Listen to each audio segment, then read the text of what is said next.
Colofón, un podcast de Fundación La Fuente. Un espacio para hablar de libros y lecturas. Conoceremos historias y métodos de escritores, ilustradores y editores.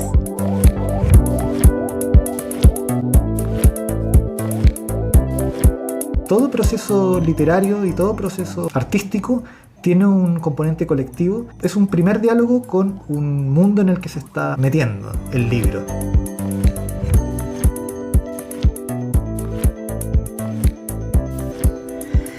Hola, mi nombre es Carolina Hilino, soy periodista. En este capítulo de Colofón me acompañan Daniela Escobar y Andrés Florit, directores y editores de Overol. Bienvenidos acá a la biblioteca de la Fundación La Fuente. Muchas gracias por la invitación. Muchas gracias, sí, estamos felices de estar acá. Muchas gracias a ustedes por venir.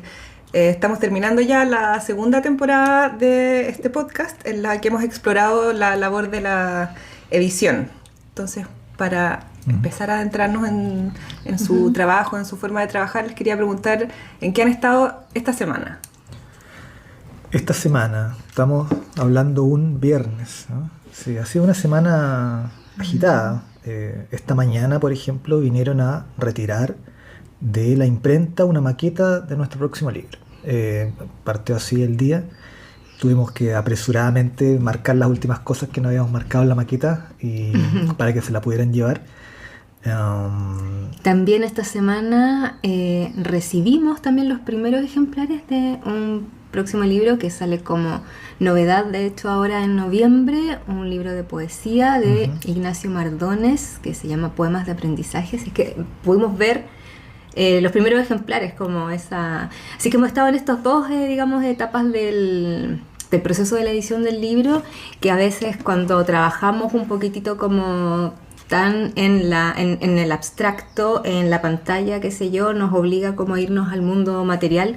Y las maquetas siempre son una especie como, le leía a Andrea Palet hace poquitito en Twitter que tuiteó, un subidón de energía, como que uno ve un poquitito más cómo empieza a formarse el asunto. Claro, cuando impreso. El juego se hace verdadero. Claro.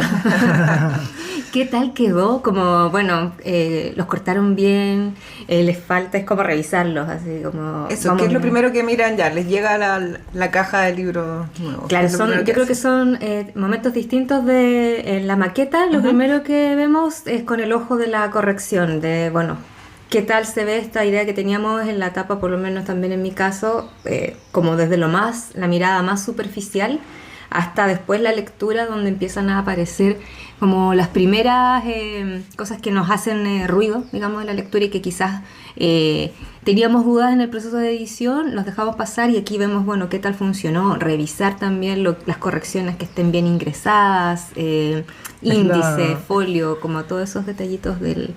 Sí, la maqueta es la última oportunidad de terminar de darle forma antes de que ya sea, bueno, más o menos irreversible, porque se transforma en un objeto que no tiene vuelta, ¿no? Que existe en el mundo y que puede haber después nuevas ediciones, pero van a ser otros objetos, ¿no? Entonces a nosotros igual nos interesa que ese proceso sea lo más consciente posible, ¿no? Estamos poniendo un objeto en el mundo que después va a existir con sus virtudes y defectos. Y de lo que depende de nosotros tratamos de llegar al máximo de concentración y de, digamos, de atención hacia lo que puede ser, ¿no? Como de darle forma. Entonces nosotros leemos muchas veces cada libro que publicamos y hay una lectura que solo puede suceder, o sea, hay cosas que solamente aparecen al leerlas en papel, ¿no? Entonces que leemos mucho en la pantalla y después vemos el resultado en la maqueta en el papel y aparecen cosas que no habíamos visto antes. Claro, incluso en el papel ya más cercano a la impresión o cuando uno lo recibe ya como más cercano a la compaginación, al orden que va a tener con ese gramaje de papel, con toda lo más cercano, digamos, en su dimensión material a cómo va a ser después el resultado del libro ya circulando en librerías, en ferias. Ahí lo vemos también, es otra mirada, es como incluso más que imprimir nomás de pronto uno en la impresora casera, ya después es otra la experiencia. Así es que Claro. sí, Y como hemos dice, estado en eso.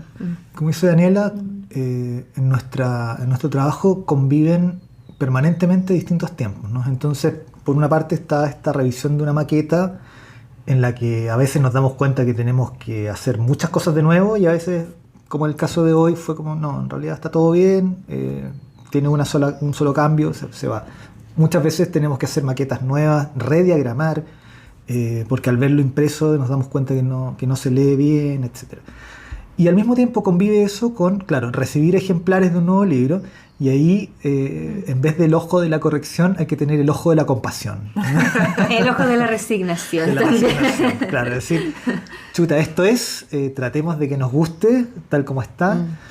A veces nos encanta, qué sé yo, pero siempre somos un poquito críticos con lo que hacemos y siempre hay cosas a las que hay que resignarse, ¿no? Y hay que tener compasión del objeto que ya existe y tenemos que quererlo como es. Así que eso también convive. Y bueno, es un ejercicio sí. de humildad permanente y de aprendizaje también. Y que también, bueno, las reacciones nuestras, pero también las más importantes, que son las del autor, que el autor también pudo ver sus primeros ejemplares, entonces tener ese primer feedback, ver qué le pareció, eso también es un momento como bonito y que te saca también de como toda la parte. ¿Ustedes se los mandan? O sea, ese feedback lo reciben o a veces presencian también ese momento en que el autor ve el libro por primera vez. Han pasado las dos cosas. En este caso, le mandamos un par de ejemplares a Ignacio, en este caso, y por suerte le encantó cómo quedó el resultado. Y nos habló de algo muy bonito para nosotros que no se habla habitualmente y que es más el interior del libro, ¿no? Nos dijo, pucha, que me encantó el interlineado, que se lee de manera cómoda, el formato y todo eso, porque lo que primero llama la atención de los libros que hacemos es la portada, ¿no? Que tiene mucho color, tiene una identidad gráfica que se ha transformado en una identidad fuerte, que es el trabajo de Daniela, pero el trabajo de Daniel también es la parte de la diagramación y es tan importante como el otro. Nos interesa la experiencia de la lectura, ¿no? Y nos interesa que el objeto tenga sentido de existir, ¿no? Que no sea solamente pasar de un formato a otro como quien imprime un Word que está haciendo, ¿no? Que tenga sentido posibilitar una experiencia ante el libro. Y bueno, y conviven en la semana otras cosas. Por ejemplo, estamos coordinando la entrega de una cantidad de ejemplares que van a ir a distintos colegios de Santiago y de Chile, que fueron a través del proceso del Ministerio de Educación, que los compra cada año. Entonces hay que coordinar la entrega de una cantidad de ejemplares para en Pudahuel, ¿no? Donde están las bodegas del ministerio. Entonces todo eso convive en la labor editorial. ¿Cómo trabajan ustedes? ¿Trabajan en conjunto? ¿Se dividen tareas? Nos dividimos tareas, pero también se cruzan esas tareas. Por ejemplo, igual dentro de todas las tareas que hacemos cada uno, siempre consultamos la opinión de la otra persona, entonces estamos constantemente involucrados, digamos, no tenemos como una separación tan clara, digamos, dentro de cada tarea. De hecho, los mismos mails siempre los respondemos en conjunto, por algo también siempre los firmamos en conjunto, leemos siempre lo que escribe uno y el otro, entonces estamos en ese constante, digamos, con una revisión permanente. Pero claro, hay otras tareas, por ejemplo, también hoy día tenemos una lectura, coordinamos una lectura de 3 poetas en una librería, entonces yo, por ejemplo, me he encargado mucho más de hacer la difusión en redes, porque estoy más a cargo de esa parte, entonces de realizar el afiche, de coordinar con cada poeta, con el librero, entonces todas las personas, digamos, como en esa comunicación, también consultando también con Andrés lo mismo, calendarizar, pero por ejemplo esto que es del CRA, él también lo ha liderado un poco más y ahí nos vamos como, digamos, Claro. acomodando un poco más. también participamos esta semana en una pequeña feria a propósito en una universidad, en 2 universidades, y ahí a veces también, mientras Daniela está haciendo un afiche en el computador, yo voy con una mochila de libros y una mesa a una universidad a mostrar los libros. Entonces ahí nos vamos turnando, a veces al revés. Bueno, yo no estoy haciendo un afiche, pero estoy haciendo una factura, por ejemplo, o estoy haciendo la lectura de un manuscrito, o estoy mandando mails, respondiendo mails. También es parte del trabajo responder muchos mails. Y Sí, los mails siempre aparecen, es como la... como Excel y emails. Sí. Son Sí. cosas que uno no sabía que Claro. iban a ser tan relevantes en nuestras vidas. Bueno, para nosotros llevamos 9 Claro. años y cada día estamos aprendiendo cosas nuevas. No nos involucramos en esto como poniendo en práctica conocimientos previos, sino que los conocimientos han ido moldeándose en el hacer. Entonces eso es una constante para nosotros y es un motivo de humildad también permanente, ¿no? Como darse cuenta que uno no sabe y tiene que aprender cosas y para poder funcionar en esto y adaptarse a las necesidades que van Claro, surgiendo. pero a grandes rasgos sería las labores de administración, por ejemplo, las ve mucho más Andrés, que es como lo que podemos tomar quizás un poquito más de experiencia también cada persona, que igual es bueno que vayamos como acostumbrándonos a ver cómo nos relacionamos con ciertos formatos, con plataformas, y en mi caso más como la parte de redes, de diseño, y compartimos la edición, las lecturas, la selección del catálogo, cómo lo vamos armando, también la venta en ferias, que siempre estamos presentes, tratamos de estar y nos vamos turnando. Eso les iba a decir, de hecho, como ustedes creo que se caracterizan por Sí. ser, como que están ustedes en la feria, es una decisión. Sí, ¿Y, es una... por qué? O sea, bueno, por supuesto hay algo de necesidad de hacerlo, ¿no? De presupuesto, etcétera. Pero no estamos tan mal como para no poder financiar a alguien que nos acompañe, etcétera. Pero para nosotros es un momento muy especial y revitalizante poder intercambiar visiones y conversaciones con lectores. O sea, nuestro trabajo habitualmente es como un poquito neurótico y solitario, y ver que a la gente le hace sentido, le importa, o recibir ese feedback a nosotros nos sirve mucho. De hecho, muchas decisiones posteriores de edición han nacido de intercambios con el público, ¿no? Por ejemplo, ¿qué cosa? Por ejemplo, los trabajos de paratextos, Ya. nos hemos dado cuenta nos dimos cuenta que era necesario contar un poquito entre comillas, contar de qué va el libro, ¿no? Porque muchas veces uno de repente parte en esto de la edición pensando, mira, para apoyar la salida de este libro vamos a poner en la contratapa una serie de juicios que resaltan lo bueno que el libro es. Y de repente nos damos cuenta que, primero, mucha gente no tiene idea de quién está avalando el libro, porque no tienen por qué saber. Y segundo, que antes de saber si un libro es bueno o malo, la gente quiere saber qué es, ¿no? ¿De qué se trata? De qué se trata, ¿De qué entre va? comillas. Y aunque nuestros libros muchas veces desafían esa pregunta, ¿no? Como que no es fácil definirlos y no nos gusta tampoco a nosotros acotar lo que son. O sea, es un trabajo bien especial, porque por una parte tenemos que dar pistas y tenemos que orientar un poquito hacia por dónde se podría leer, y por otra parte dejar abierta la experiencia para que cada quien le dé forma a eso, porque finalmente quien termina dándole forma y sentido a un libro es quien lo lee. Entonces tratamos de sugerir más bien, y de seducir también, por supuesto, y de invitar a la lectura. Entonces, leemos, es un proceso que también uno relee algunas partes del libro y que de pronto registramos y que podían ser más interesantes quizás para una persona que no conoce nada y que podría por ahí quizás enganchar. Y eso nació es exactamente de la pregunta, ya, pero cuénteme, ¿qué es esto? Sí, en una claro. feria.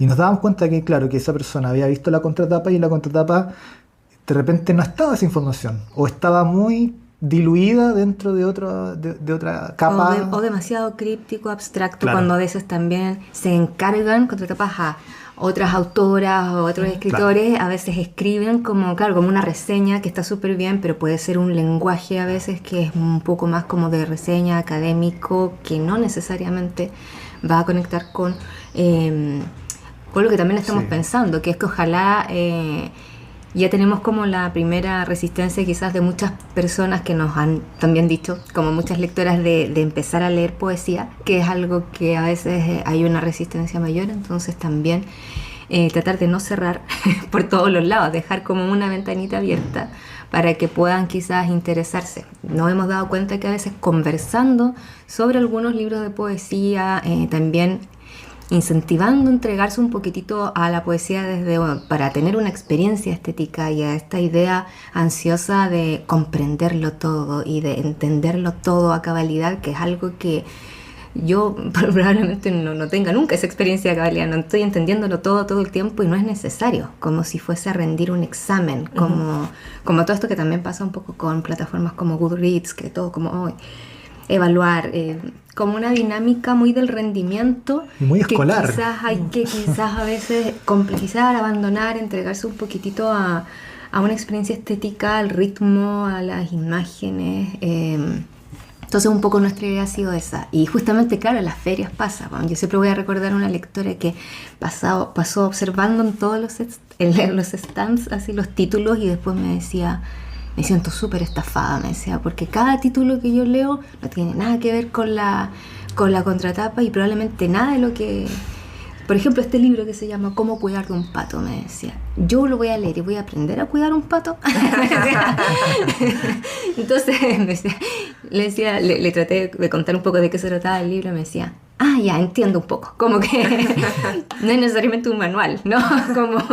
Como esa especie como de idea de manual, como que no, y esa conversación es súper rica, enriquecedora, por lo menos a mí también me llena de un poquitito más energía, humaniza algunos procesos.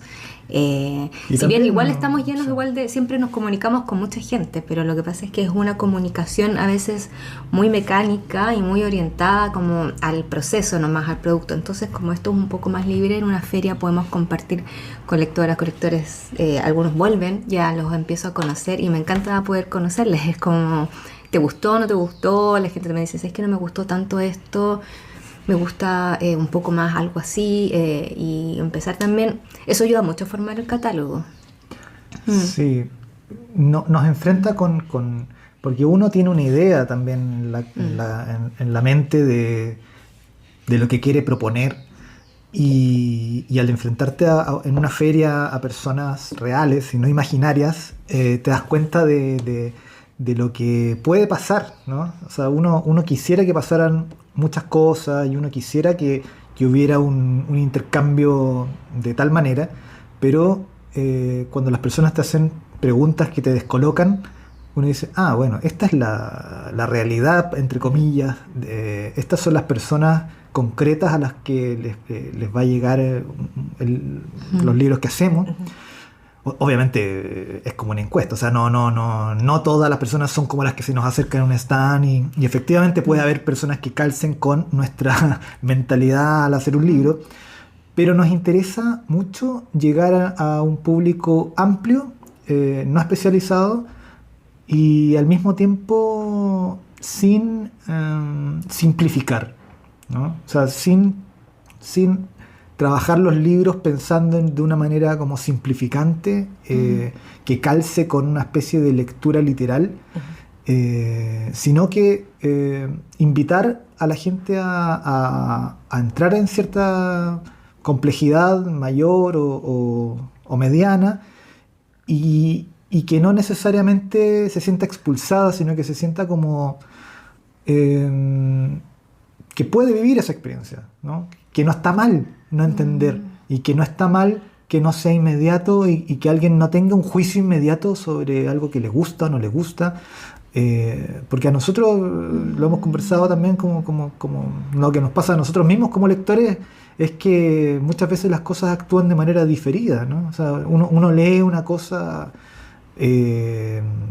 que no entiende o que no le gusta, entre comillas, y 5 años después o 10 años después uno retoma ciertas lecturas y tiene otras herramientas u otra experiencia vital que te lleva a decir, esto yo pensaba que no tenía sentido, o que era aburrido, o que era qué sé yo, y ahora sí me hace un poco más de sentido, y ahora sí lo puedo relacionar con cosas de mi vida o con ciertos aspectos de mi experiencia. O, lo que es mejor todavía, estoy abierto a escuchar cosas que no tienen nada que ver conmigo, ¿no? Porque muchas veces la lectura la gente tiene la idea de que tiene que identificarse, ¿no?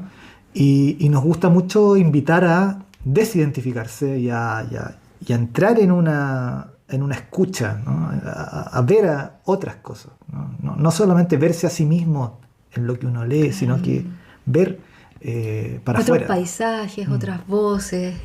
Por eso también tratamos de diversificar bastante el catálogo también. ¿Cuál es la forma o qué es para ustedes editar? Entiendo que ustedes trabajan en equipo, que los dos hacen todo. ¿Cómo lo hacen y cómo lo definen? Yo lo veo como un espacio de negociación, quizás, negociación permanente, de propuesta. Negociación sin fines de lucro. Sí, así es. Sí, un espacio de negociación permanente, de lectura, de relectura, de estar... Es un espacio también de transformación. No existe, o por lo menos no tenemos experiencia hasta el momento con libros en los cuales no hayamos de alguna manera, digamos, intervenido o no hayamos hecho alguna sugerencia. Y la idea de la editorial es que también el espacio de la edición se parezca bastante a la idea de un taller, quizás. O sea, editamos con esa idea de taller en la que participamos 3 personas, que somos sobre todo Andrés y yo, y también colaboramos junto a Mario Verdugo, quien también trabaja en los textos y le hace también una pasada de corrección a los libros. Entonces es un espacio en el que convergen, digamos, en nuestros archivos sugerencias, comentarios, conversaciones de lo que esto podría ser así, propuestas hacia quienes escriben, que luego digamos volvemos a recibir esos libros, digamos, ya leídos y con las propuestas leídas también por cada autor. Y ahí vamos viendo qué queda, qué no, cómo es un libro que se va transformando a veces de manera... Nos ha pasado distintas experiencias de forma radical, digamos, como quizás después podemos hablar más en particular, como el libro de Belén Fernández, Ella estuvo entre nosotros, que a partir de un manuscrito nos gustó la primera página y todo lo demás fue como quizás queremos empezar de nuevo. O sea, todo de nuevo. Sí, todo de nuevo. Y es como, acá hay un libro, acá vemos un libro en esta primera página de esta idea, de esta propuesta, y empezar a trabajarlo de manera colectiva y en conjunto. Por eso fue una especie como de taller también en vivo, ir siguiendo esa... Y esa primera página es la primera página del libro de ahora. ¿Y cómo se tomó ella esa...? Bueno, fue un desafío para ellos. No solamente un desafío literario, sino que fue un desafío emocional, porque esa primera página es muy fuerte y tiene que ver con el duelo, con el primer alivio de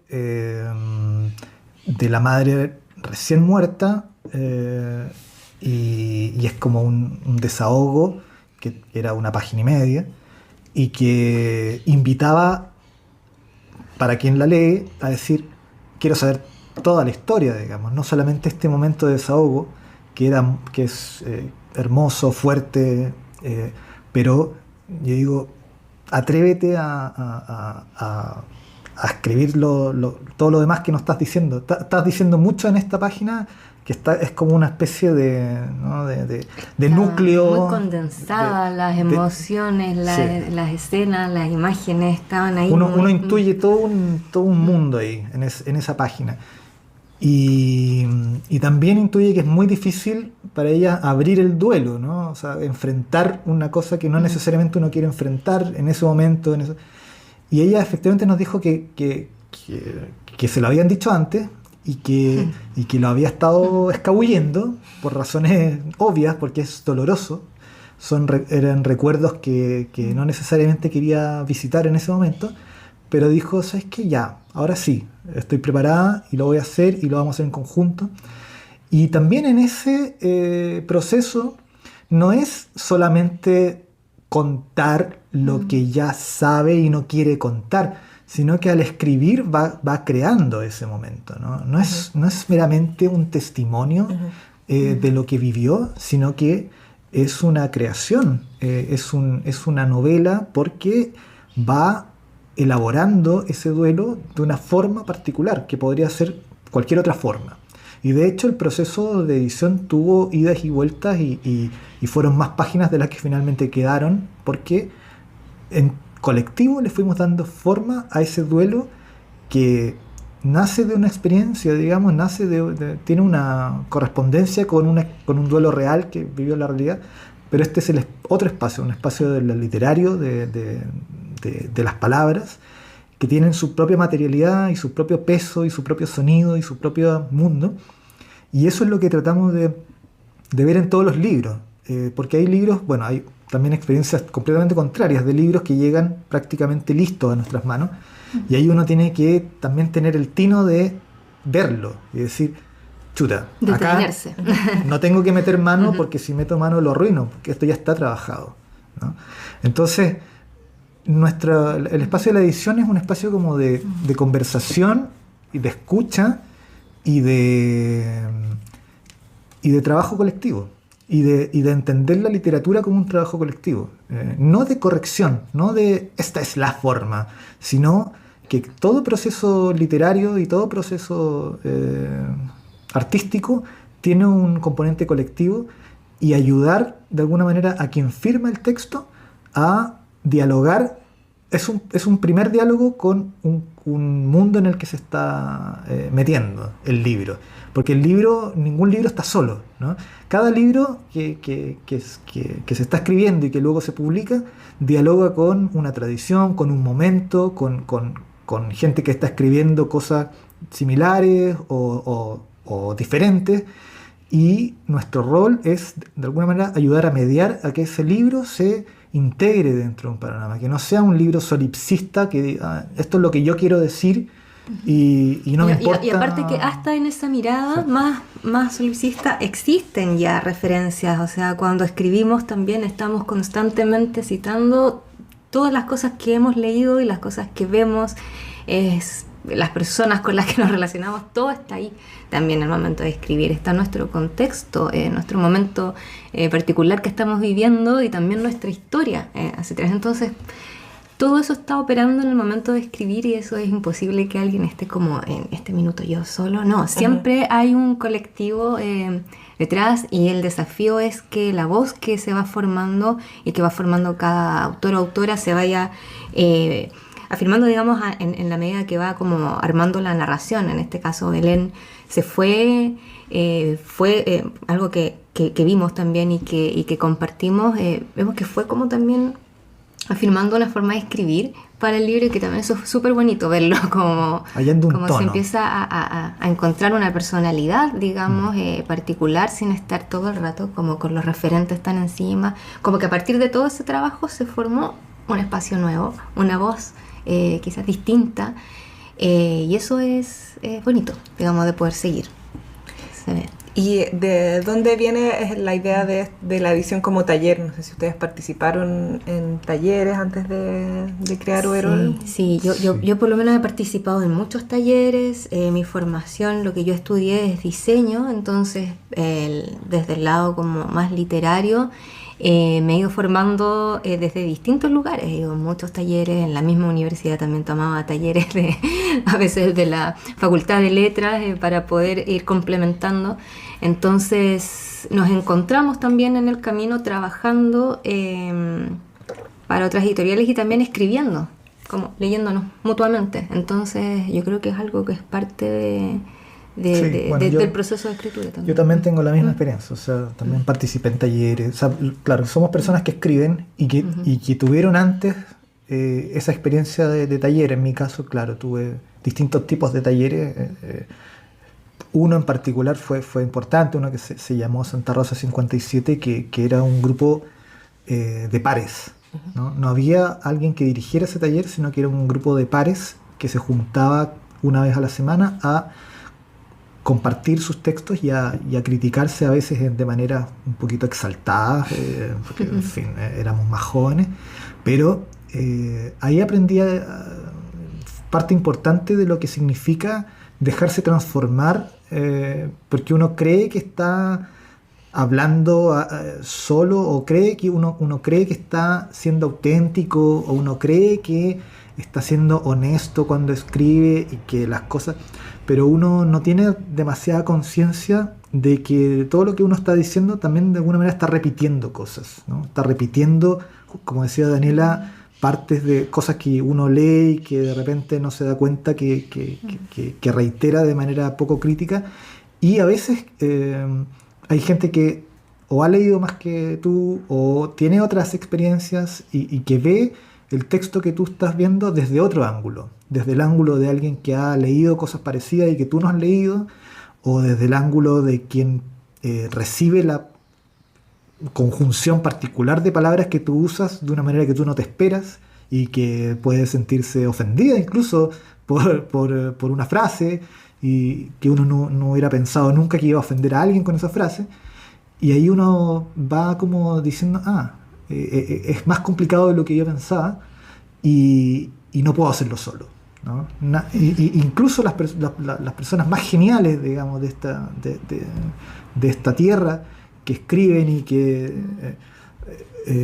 tienen la experiencia, por último, de la lectura, ¿no? Porque hay gente que de repente no le gustan los talleres por A, B o C motivos, le cuesta la cosa interpersonal, pero incluso esa gente tiene la experiencia de dialogar en silencio. Tendrán amigas también, quizás para compartir, y las mismas lecturas que tenemos cada uno.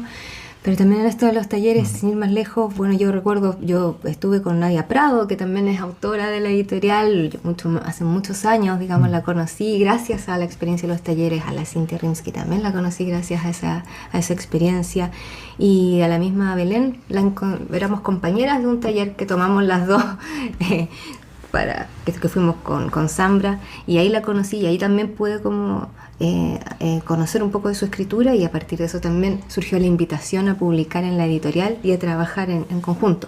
Pero sí, los talleres son súper importantes, parte como de nuestro... Sí, no lo había pensado, vital, o sea, de nuestro aprendizaje. Que hay algo de la experiencia de nosotros, porque siempre uno piensa, claro, en la escritura y todo eso, pero es verdad que nosotros hicimos talleres antes de también armar este espacio medio tallerístico que es la edición. Ustedes dos escriben también. ¿De qué forma eso también creen que influye o se influye mutuamente su escritura con el trabajo que hacen en la editorial? Sí, claro. Influye mucho, influyen las lecturas, influye también... bueno, esto siempre es un espacio como de contaminación permanente, y es bueno porque influye sobre todo, recuerdo que al inicio con Andrés coincidimos mucho, teníamos una afinidad lectora y también como siento yo de escritura en algún punto, entonces además al compartir un poco eso también pudimos ver, mira, nos gusta un poco esto y coincidir y pensar en que esto podía formarse. Quizás también las afinidades son las que ayudan a que uno pueda como configurar un camino, van armando de a poquitito una línea, digamos. Pero sí, escribir es súper importante, por lo menos para mí, sobre todo cuando leemos poesía quizás. Yo escribo, me gusta mucho leer poesía y escribo poesía, entonces... creo que puedo, me desafía mucho también porque a veces estoy un poco encima, siento, por algunas coincidencias o ecos que puedo encontrar con algunos textos, pero también trato de entregarme a ese desafío como en el caso, por ejemplo, del libro Colima de Manuel Boer, que es un libro como bien exigente en términos literarios, es un libro complejo y creo que traté de entregarme la experiencia de la mejor forma posible, meterme al mundo Colima, digamos, que fue como armado por el autor. Entonces eso creo que me ayuda mucho a escribir, poder como entrar en una especie también de complicidad y de comprensión también de algunas cosas, de decisiones que se van tomando, ser más consciente también de los tiempos. Hay muchas ansiedades siempre también rodeando el mundo como de la edición y de la publicación y el mundo de las artes en general, yo creo. Entonces creo que se han ido, digamos, han ido aprendiendo ambas partes. Y yo como lectora, al escribir y también al momento de escribir, ver que quizás a veces el tiempo es súper importante para darle forma también a los libros. Sí, y la experiencia de estar tras bambalinas también en términos prácticos nos ha ayudado mucho a lidiar con la ansiedad personal.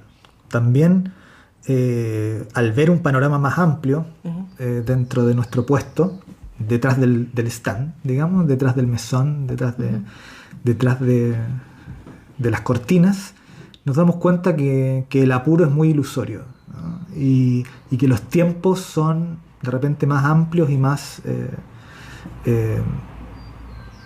digamos distantes y distintos de lo que uno piensa cuando está solo con su texto y tiene como ganas de publicarlo y que se lea ya. Nosotros nos hemos dado cuenta que eso es muy relativo, muy relativo. Claro, recibimos bastantes manuscritos y a veces de personas muy jóvenes, adolescentes, recibo hasta de 15 años, 18 años, con muchas ganas de publicar. Ahora terminé mi novela y la quiero publicar. Entonces tratamos ahí, además de responder cada manuscrito que nos llega, que no podemos a veces recibirlo y decirlo, porque hay mucha gente que se queda esperando para siempre. Y sobre todo en estos casos puntuales, de recomendarles también que no se apuren necesariamente a publicar, que vivan también la experiencia de la escritura, que se puedan informar y que puedan compartir, como invitarles a que vayan a talleres, a que puedan leer también más, y recomendarles quizás algunas editoriales que sean más afines a lo que escriben, como hacer del proceso algo que no sea toda la atención en la publicación. Yo, por ejemplo, disfruto cuando escribo mucho el proceso de escritura. A mí me encanta transformar los textos, o sea, me engolosino un poco mucho, como lo decía el otro día, porque me paso en el tiempo y como que... Pero sí creo que eso me gusta mucho, disfruto eso, como que se vayan transformando. Lo mismo cuando escribe, hay un día que escribe las cosas y encuentras que está genial, al otro día lo odias y es permanente, digamos, como uno se va editando también a sí mismo. Entonces eso también es bueno que lo puedan vivir, como ir y uno mismo decir, ¿sabes qué? Mi yo de hace 3 meses escribió esto, lo quiero mucho, pero quizás le falta un poquitito de esta perspectiva, y eso solo lo da el tiempo, la distancia, y es bueno que también cada persona que escribe, yo creo, pueda tener eso con sus propios textos, sea capaz también de editarse también a sí mismo. Vivir el tiempo del barbecho. Claro. Sí. Yendo a los orígenes de la editorial, ¿cuándo y cómo decidieron crear Overol? ¿Y por qué? ¿De dónde salió el nombre Overol? Bueno, partimos en 2015 y el Overol fue el último resultado es muy difícil buscarle nombre a las cosas. Pasaron muchos nombres ridículos entre medio antes, que podrían perfectamente igual haber quedado, porque tampoco es tan importante. Pudo haber sido otro, pero nos convenció mucho Overol por la mezcla justamente de sonido y sentido, ¿no? Nos gusta mucho cómo suena y nos gusta mucho el sentido laboral que tiene, medio justamente de taller, en este caso como de taller mecánico, qué sé yo, pero de taller finalmente, de trabajo, y también ha sido un poquito una condena, porque hemos quizás trabajado demasiado. También hay que tener cuidado con los nombres que uno elige. Sí. Pero sí, ha sido una especie de profecía autocumplida del overall. No nos hemos podido sacar el overall. Pero sí, no. Y nos conocimos, claro, justamente en esto, como trabajando, y al inicio yo creo que fue eso lo que nos llevó. Tenemos también, digamos, gustos, cada uno pues, distintos, pero también hartas coincidencias, y las coincidencias de pronto a veces son bastante productivas, que no significa una coincidencia, una adherencia al 100%, sino que tenemos miradas distintas sobre un texto, y que vemos que esas miradas que son distintas pueden ayudar a veces a que un texto pueda tener como otra vuelta, otra lectura, que pueda, digamos, transformarse. Entonces nos conocimos, claro, justamente en el trabajo, en el hacer. Yo, como estudié diseño, no me interesaba tampoco entrar a trabajar a una oficina de diseño donde es bastante rígido. El lado creativo en general tiene que siempre seguir muchas directrices de clientes. Uno trabaja un poco, ese es el trabajo, y me encanta, o sea, lo admiro mucho. Pero también yo quería explorar un poco y proponer cómo empezar a armar algo, un portafolio, donde quienes también son, quienes me guían también sean personas que no necesariamente, digamos, hay una especie de jerarquía o una institución, sino los mismos autores, las mismas autoras, quienes han leído nuestros libros también han ido guiando el trabajo de diseño en este caso. Entonces también ha sido eso para mí importante, para explorar. Sí, bueno, y yendo como al fondo del asunto, también la editorial nace de una necesidad, pero no profesional, sino que nosotros somos parte de un grupo, de una especie de generación más amplia, en la que como dice Enrique Lin en una novela que reeditamos hace poco, o encuentro mi camino o me abro uno, ¿no? Y nosotros tuvimos que abrirnos un camino, porque cuando uno es joven y siente que tiene cosas que decir y que aportar dentro de una cultura, y tú ves que de repente no están los espacios disponibles para ti en esa especie, o sea, como que no hay una puerta que ir a tocar y decir, oye, ¿sabes qué? Yo creo que puedo aportar. De repente no existe eso y hay que crearlo, ¿no? Y eso le pasa a mucha gente joven, y por eso han nacido también las editoriales independientes, porque muchos espacios que ya existen, de repente no hay espacio para lo que uno quiere proponer. Y entonces uno tiene que crear lo que quiere, crear un espacio. Sí, los límites son súper importantes, obligan mucho a la creatividad. ¿Para bien o para mal? Para bien. Para bien y claro, y también para mal, pero sobre todo yo lo veo como una fortaleza, los límites. O sea, cuando uno tiene un presupuesto acotado, como en nuestro caso, te obliga también a pensar un poquitito más las cosas y a no como, bueno, todo... También al principio, también en términos, bueno, esto va a ser, tenemos un presupuesto acotado, bueno, somos 2 personas que tienen que en realidad entonces hacer que esto realmente valga la pena de alguna u otra manera, y los presupuestos acotados también en términos como, y hablando también de mi oficio, como lo he ido esbozando, también en términos materiales son súper importantes, como que decir...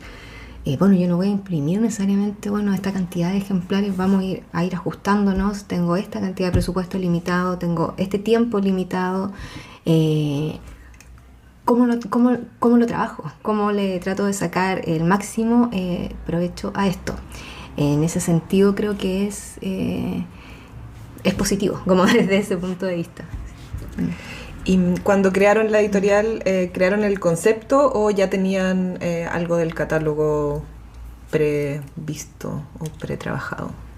No, fuimos muy de a poco. La verdad es que al principio también, bueno, la idea de esto, como dice Andrés, de abrirse camino, porque vemos que algunas cosas quizás no iban a tener llegada en las editoriales o en los sellos en los que también nos encontramos trabajando en ese minuto, tiene que ver con que, claro, conocemos también de manera cercana a muchos poetas que admiramos, tenemos muchos amigos y amigas que escriben, y entonces a partir de eso también uno dice, bueno, me encantaría que este texto, que está muy bueno, pudiese tener una circulación dentro de los parámetros que uno puede decir decente o digno, que fue una palabra que también apareció mucho al inicio, que es como decir, bueno, queremos que esto circule en las condiciones que también de alguna manera merece este oficio del escribir, y que pueda salir con un buen material, que pueda la gente poder acceder a estos textos que estén disponibles. Es que claro, la edición también es una forma de crítica, ¿no? En un sentido amplio. O sea,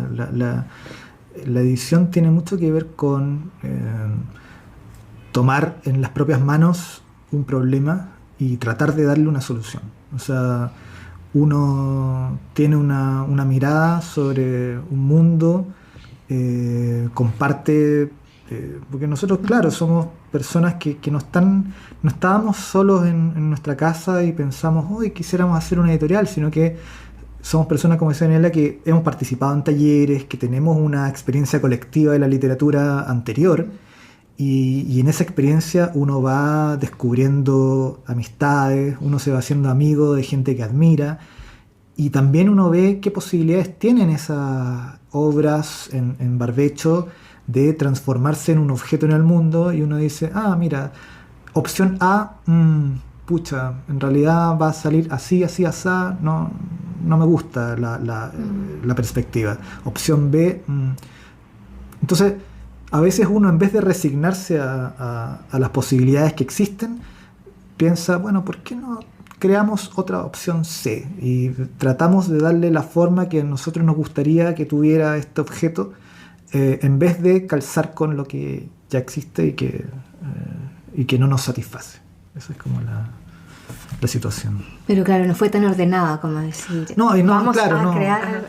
Y no teníamos un concepto, y no teníamos un programa, y no sabíamos cómo hacerlo tampoco. O sea, de hecho ahora pensamos, tenemos como es la fantasía de hoy, qué ganas de ahora empezar algo con todo el aprendizaje que hemos tenido, que sigue día a día, digamos, agregándose cada vez siempre algo más, que uno dice, pero ¿cómo no estoy viendo esto? Siempre hay algo que se nos escapa. Somos dos personas que además tenemos vida, digamos, fuera de la editorial, que siempre se cruza, digamos. Pero, qué sé yo, Andrés está estudiando, yo estoy haciendo clases también ahora. Entonces estamos como, nuestros mundos se van complejizando también. Entonces sí, nunca fue tan ordenado. Nos encantaría ahora. No, y aparte que son cosas como, que... claro, hay gente que nace con un proyecto y dice, ya, yo voy a hacer una editorial sobre traducción de textos asiáticos contemporáneos, y va a ser así, así, así, y me parece genial, admirable. Pero nosotros fuimos al revés. Teníamos algunos textos, conocíamos a determinadas personas cercanas, partimos con eso, que era gente más ligada a la poesía, pero también teníamos algunos textos en prosa que, de acuerdo a lo que nosotros conocíamos, podían integrarse. Pero después fuimos de a poco nosotros leyendo más y curioseando. La verdad es que la curiosidad ha sido el motor que ha movido el eclecticismo que tiene el catálogo actual, que llega hasta el teatro y llega hasta el ensayo y la crónica y libros que son un poquito indefinibles, que pueden ser tanto novela como poesía, así de radicalmente indefinibles. Entonces... Porque hay gente que sí, claro, que piensa esto es poesía, hay personas que dicen no, esto es poesía, otras personas que dicen no, esto es narrativa. Bueno, esa confusión es interesante, es como que te reactiva, digamos, justamente discutir y ponerse de acuerdo, bueno, en qué pensamos inicia un diálogo, que eso es súper importante. Te permite pensar de partida, ¿no? No recibir algo deglutido, ya pensado para ti, sino que te permite pensar. Y eso nos interesa mucho. A ver, ¿qué libros trajeron para que miráramos, para que revisáramos? Bueno, justamente el libro de la Belén, que es algo que es un libro que mencionamos, es un libro que también siempre mencionamos porque es de los libros que han sido más leídos en nuestro catálogo, entonces creemos que es bueno también mostrar un poco lo que pasa atrás, a medida que mucha gente que también lo comienza a leer y que se pregunta, hay harta gente que siempre me pregunta como... ¿Y está bien la autora? como mandarle un abracito, como muy tierno, que es como porque, bueno, muchas... Bueno, la autora actualmente tiene un taller sobre lecturas del duelo, ¿no? Ajá, y sí. de lectura y escritura del duelo. Entonces también ha llevado su experiencia a un espacio también colectivo y que según lo que escuchamos y lo que oímos ha sido un espacio súper enriquecedor para las personas que participan. Entonces, Sí, es un libro súper importante, creo que acompaña también esa experiencia de duelo y también no se entrega solo a acompañarlo, sino que en términos literarios, por la forma en que está escrito, lo que hemos hablado de la voz, claro. Formalmente también le pone mucha atención a eso, entonces creo que es un libro que la fue importante. Claro, Sí, la sí. conmoción que genera el libro es un trabajo literario, no es al revés. O sea, es un efecto que nace de la literatura y que hay que trabajar, ¿no? Y eso fue como lo bonito de Belén y de todas las personas con las que hemos trabajado, que se abren a ese juego y a ese intercambio y a decir, ya, trabajemos juntos y Claro. yo lo firmo, pero bueno, trabajemos en conjunto. Entonces, Es un libro que va en la 4ª edición y creo que más allá de eso, que para una editorial independiente, pequeña, es igual algo importante, pero más allá de eso creo que es importante porque es un primer libro también, o sea, nos gusta mucho trabajar con primeros libros, para mí por lo menos es súper importante.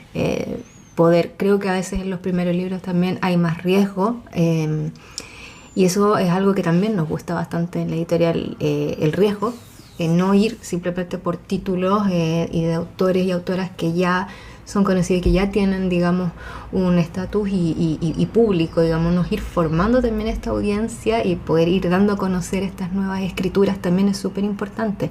Entonces trajimos, de hecho, en su mayoría primeros libros, de hecho. Sí, fue Casual. casualidad, pero bueno. Pero no tan casual, digamos, porque justamente tiene que ver con esto. Sí, Maximiliano Díaz, Manuel Boer, Carolina Muat, Victoria Ramírez y Josefina González, también sus primeros libros los publicaron con nosotros. Y ya uno puede decir esos nombres y decir, pero sí, yo ubico a tal o a cual. Y antes de que les publicáramos, claro, tienen cierta fama algunos a veces en el under o por otras razones, pero también en el ámbito literario como que era algo nuevo y estamos pues, ostentamos cierto orgullo en eso, ¿no? Como en poder trabajar con gente nueva, no asegurarse a reiterar lo que ya se sabe, sino que también como jugar un poco a explorar y a mostrar parte también, de esa exploración. Claro, hacer seguimiento a algunos autores, algunas autoras. Hay autores y autoras que publicamos más de un libro, como Cynthia Rimsky, por ejemplo, que es algo que estamos haciendo, Francisco Muat, Juan Santander Leal. Son autores que también creo que han sido súper importantes para la editorial, porque hemos podido como entregar y ofrecer a nuestro público lector, a la comunidad, más de un título del mismo autor, y eso es súper bueno, es bonito cuando a veces pasa, alguien va y dice, me gustó, y darle una continuidad, hacer un seguimiento, creo que también ha sido importante. También es algo así como los primeros libros, también como ir y enfocarnos en algunos autores y autoras, darles un espacio, digamos, en nuestra especie de casa ya.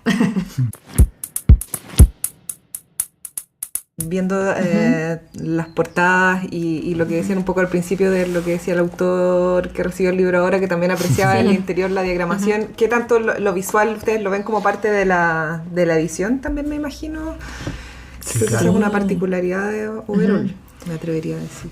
Sí, es parte de, por esto mismo que hablábamos en algún minuto, al principio, sobre todo publicamos mucho más poesía, y la poesía es muy difícil de quizás, por esto mismo de dejarse seducir por un libro de poesía y decir, ¡ay, que quiero leer poesía! Existe, por supuesto que existe, nos encanta que eso exista porque nos ha pasado, pero también es muy bueno que las personas se puedan ver atraídas por estos libros, por otro tipo también como de recursos, como los visuales, por ejemplo. Es una estrategia un poco insectívora, ¿no? Como estos insectos que seducen por sus colores, por sus formas, ¿no? Sí, y también son formas, digamos, que no son, digamos, necesariamente ilustrativas, sino que también evocan un ambiente, una sensación. A mí me encanta el mundo como sensorial y de las sensaciones. La poesía para mí tiene un mundo de ritmos, de pausas, de colores, de ambientes, de temperatura.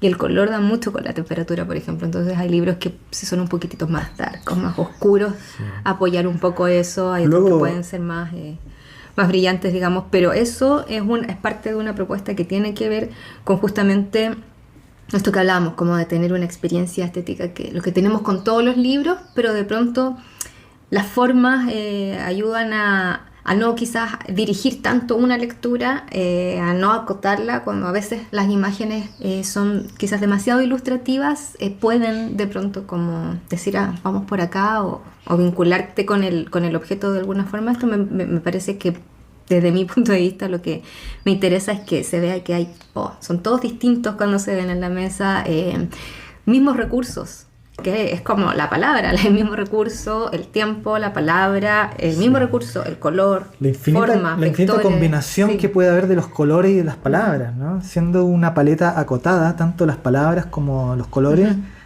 resisten una cantidad de combinaciones que es bien bonito verlo. Y claro, y luego la temperatura los destiñe, ¿no? Y ahí adquieren otra materialidad.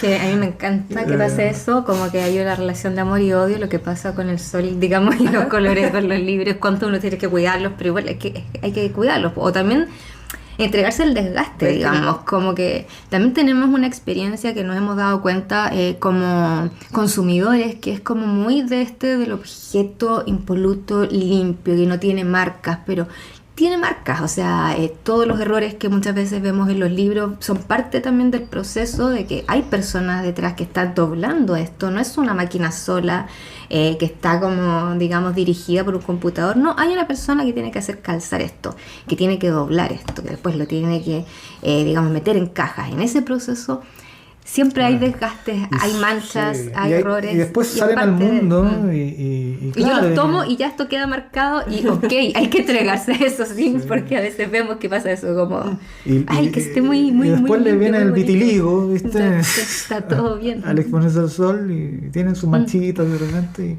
y claro, uno se pone neurótico y dice, voy a matar a esta gente de la imprenta, pero después dice, no, los objetos son así, también son objetos que son parte del mundo, tienen que vivir la erosión del mundo.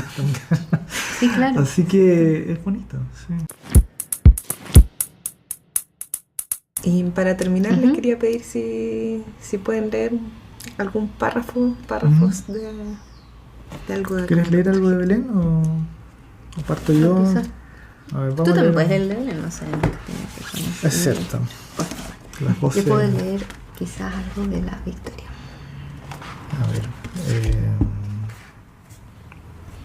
Bueno, voy a leer el primer párrafo de Ella estuvo entre nosotros. Y dice así. A mi mamá no le gustaba vomitar y mientras estuvo sana casi nunca lo hizo. Pero en los últimos meses de la enfermedad terminó por acostumbrarse. Pasaba 5 o 6 veces al día. Llegamos a habilitar un recipiente especial para eso. Era una tapa plástica transparente de las que protegen las tortas que venden en el supermercado. Aún hoy, cuando alguien lleva uno de esos pasteles a mi casa, lo saco de inmediato de su envoltorio y lo desecho. No me gusta verlo, ni tenerlo cerca, ni menos todavía darle un nuevo uso. Así parte.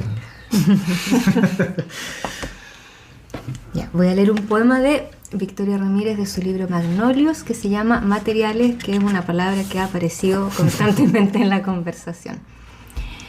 No saber en qué consiste una casa, no distinguir las vigas que la sostienen, anillos de árboles que se despuntan en veladores o respaldos de catre.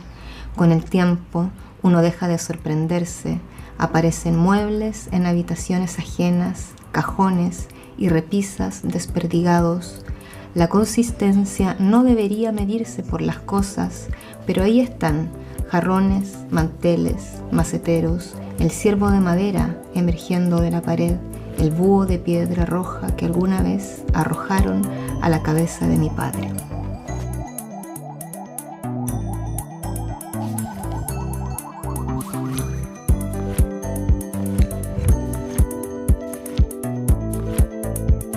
Esto fue Colofón, un podcast de Fundación La Fuente.